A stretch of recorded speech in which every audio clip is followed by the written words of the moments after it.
Book, let's stop playing patty cake for 5 seconds and just lay the cards out on the table. I'm not sitting here in front of the camera trying to act like I was some misunderstood, halo-wearing little saint. At 16 years old, I was an absolute 5-alarm disaster. I was making horrific choices, doing reckless things, running wild, running my mouth and lighting bridges on fire just to watch them burn. If 16-year-old me were to walk through the front door today, I'd probably hide the car keys, lock up the silver, and call the National Guard. Nobody on planet Earth is disputing that I was an utter nightmare. Look, what was actually happening under the hood.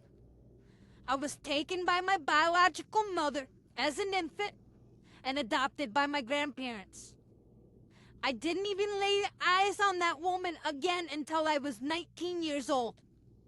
She lived a life of horrific abuse and neglect, and she dealt with severe schizophrenia and bipolar disorder. To certain older relatives in the family tree, she wasn't just sick, she was their ultimate villain. They despised her for good reason. She didn't do a lot of good things, and mental illness was really not a thing back in 1985. Now, even though I was raised in a completely different household, her ghost hung over my head like an anvil. So the second I hit 16, carrying that genetic minefield and screaming for boundaries, what did they do? Did an adult step in to help a drowning kid? Hell no! That takes effort. They looked at a reckless teenager and went, aha! Look at the bloodline. The fruit didn't fall too far from the rotten tree. And just like that, an older relative slammed the lid on the dumpster, cut me off completely, and threw me away for life. So why am I sitting here airing this out? Because this isn't just about my family. This garbage is happening to millions of living rooms across the country every single day, and it is a massive root cause to the hatred and division we see everywhere. If we can't keep it together in our own families, how do you think anybody else is going to be able to do it? When families write kids off the second they make bad decisions, what do you think that teaches them? It teaches them that redemption is a lie. It teaches them that deep distrust craters their self-esteem and makes them believe it's too late to ever change. If a kid believes they're already stamped as garbage by the people who share their blood, why would they even bother trying to be better? We are literally manufacturing hopeless, angry adults by refusing to offer grace to struggling kids. For years, that broke my heart. It made me feel permanently defective. But now that I have spent years formally studying psychology, the fog has completely cleared. I don't carry that shame anymore because I understand science. It was never about me. It was about their own broken wiring. Let's talk about the pathological splitting and covert narcissism. When people suffer from severe emotional arrest, their brains literally cannot handle nuance. You are either a pure angel or total trash. The scapegoat is the psychological sacrificial lamb, or I guess goat, of the narcissistic family system. They get the worst of all of it. They get the worst of the verbal abuse, they get the worst of the gaslighting, and they're always on the wrong pole of the triangulation. It is a terrible role to be in. Scapegoated people can suffer a lifetime from being placed in this role, either because they still have contact with the narcissistic family system and face their cruelty for decades, or even if they do cut off from them, the internalization of the emotional cruelty can find scapegoats facing down adulthood with complex trauma, anxiety, and a diminished sense of self and self-worth. So none of this is good. Being a scapegoat, not good.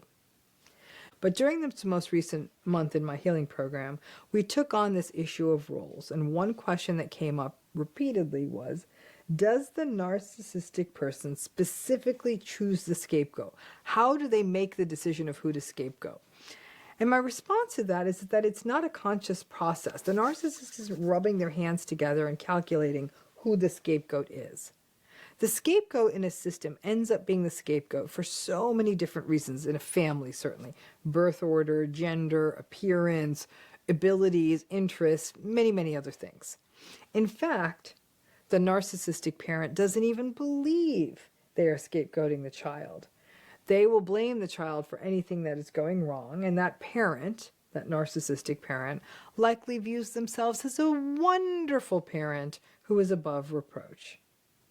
But the narcissistic person or parent uses the scapegoat for an abusive power play that affects everyone in the family system, even if you aren't a scapegoat. And it is a technique, interestingly, that ends up being used by narcissistic people in all kinds of narcissistically abusive systems, including workplaces, cults, church and spiritual communities, political communities, you name it.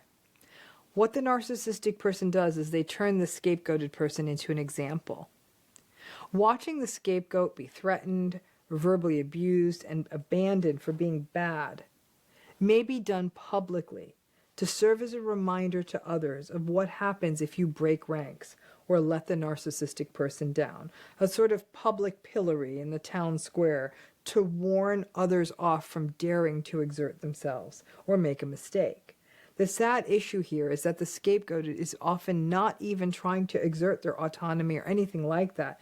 They're just living their lives, might have done a small thing that the narcissist didn't like, and they're just the easiest target for the narcissistic person. But by turning the scapegoat into a public example, the fear of being ostracized or abused is enough to generate compliance from everyone else in the system. See that?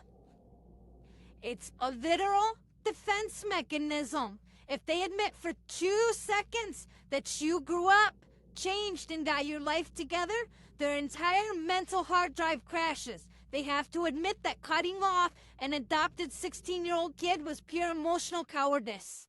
And let's call it what the diagnostic manuals call it: chronic ostracization, cold shoulder stonewalling, and spreading rumors behind someone's back is covert emotional abuse, period. So what do these folks do 20 years later when you don't end up in a ditch? When you survive, when you put yourself through school, when you raise kids and build a good life? They become digital ninjas. They will jump through flaming hoops on social media to wish every distant cousin happy birthday with 70 sparkle emojis, but my page, total crickets, total radio silence. Yet, without fail, every single reel, every video, every story I post, who is sitting right at the top of my viewer list? Them. Sitting on the sofa in their dark, furiously hate-watching, praying for a slip-up so they can run to Sunday dinner and say, "See? I told you they were still bad news." It's wild. You're paying rent in their head and you didn't even sign a lease.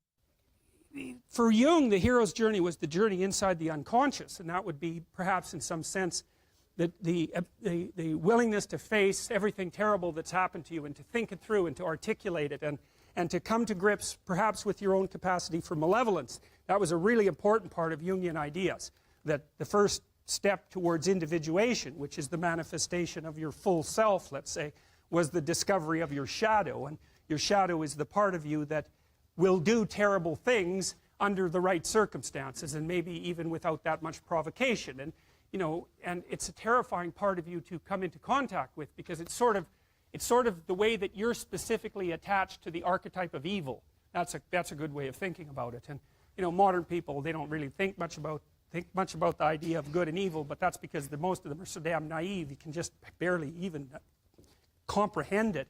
You know, if you read any history, if you really read it, like, and you don't come away with the idea that evil exists, it's like you're just reading the wrong kind of history, you know. It's just unbelievable what people can do to each other. And we're so imaginative, you know. And one of the things I figured out about people, the reason that we have the knowledge of good and evil, let's say, is that because we're self-conscious and we know about ourselves, we know about our own vulnerability, right? You know what hurts you. You really know what hurts you, way more than an animal knows. And so, and you're also creative, and so once you know what hurts you, man, you can really hurt someone else. And you can do it in such a creative way. You can draw it out. You can make it excruciating. You can take people apart physically and psychologically. And you can keep them, say, even right on the edge of death, so that you can keep doing that endlessly. And, you know, that happens. Hell of a lot more than you think it happens. It happens a lot. And so, well, and you think, well, you know, that doesn't involve me. It's like, oh, yes, it does, man. That's the problem, because, you know, you're human, and that's the sort of things that human beings are capable of. And I'm not saying it's all probable that you do that ever, or that, but I'm saying that, you know, you got to take that into account. When you're looking at the world and you think about all the perpetrators out there, it's not like there's perpetrators and there's victims. That isn't how it works.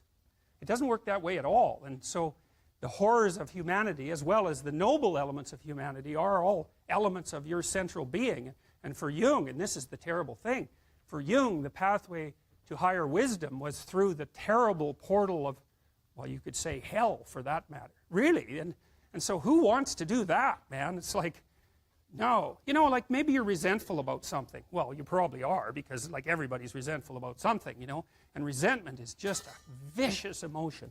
It's really useful. It's really useful, because if you're resentful about something, it either means that you should grow the hell up and accept the responsibility and quit sniveling around and whining, or it means that someone actually is oppressing you and pushing on you too hard and bullying you and demeaning you, and you have something to say or do that you're not saying or doing. And no wonder you're not saying or doing it, because, you know, it can be really dangerous to say things or do them to free yourself from being oppressed. You can get in a lot of trouble in the short term for doing it. So it's easier just to not say anything, sort of day after day.